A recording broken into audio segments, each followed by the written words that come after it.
Athenian democracy. This PowerPoint goes along with lesson 3.2b.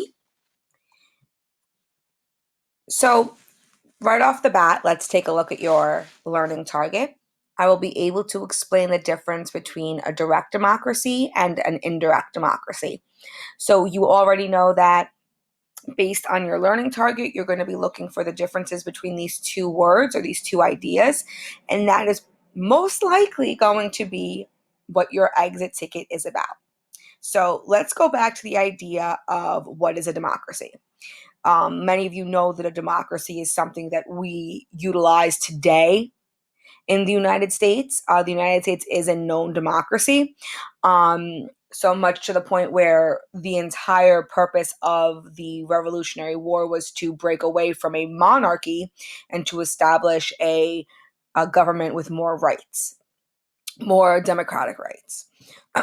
So what is a democracy? It's a type of government that was or is of the people, by the people, and for the people, meaning that it values the individual rights of the person. This concept was created and started in ancient Athens or ancient Greece, and then it spread from ancient Athens through other parts of the Greek Empire. And then it took a back seat for a couple hundred years, and then in the 1700s, we see a resurgence of these ideas of man and rights and being a different entity from just a spiritual vessel that the Catholic Church and the Christian Church wanted to believe at that time. And then we see a lot of democratic revolutions from the 1700s. Again, the United States had one. And now we have democracy being one of the more popular governments in the world today. And there's this image of people casting a vote in ancient Greece. They used rocks to cast their vote, different colored rocks. And you know they're Greek because everyone has luscious, luscious hair. So there's two main people that we discuss when we're talking about ancient Greek democracy. Not necessarily so much democracy in general, but ancient Greek specifically. Solon and Cleisthenes. Solon was elected about 594 BC. When he came to power, people were really unhappy. There was a lot of poverty, and a lot of the farmers were unable to pay for their farms, and they ended up having to be slaves. Because people were so unhappy, Solon realized that if he didn't change something, they would force him out of power. So one thing he did was he ended slavery in ancient Greece. And slavery in ancient Greece wasn't like slavery that we talk about in American history. It was not based on the concept of race. It was based on, oh, you owe me money, now you're my slave until you pay off your debts. Oh, you're a prisoner?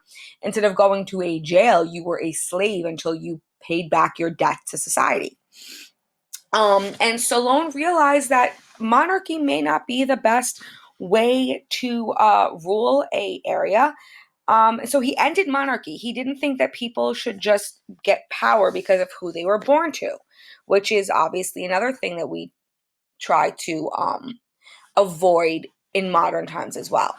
After Solon came Cleisthenes. About roughly 100 years, a little bit less than that later, Cleisthenes came into power in Athens, and he wanted to expand this idea of citizenship.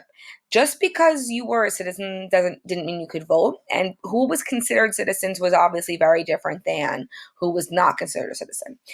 He wanted the people of Athens to have equal rights, but of course, this is 500 BC. The idea of equal rights is not what we consider equal rights in the year 2020.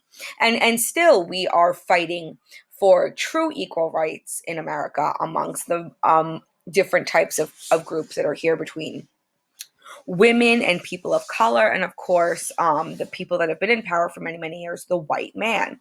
So this has always been a struggle, this idea of giving people equal rights, and it's the struggle from over 2,000 years ago.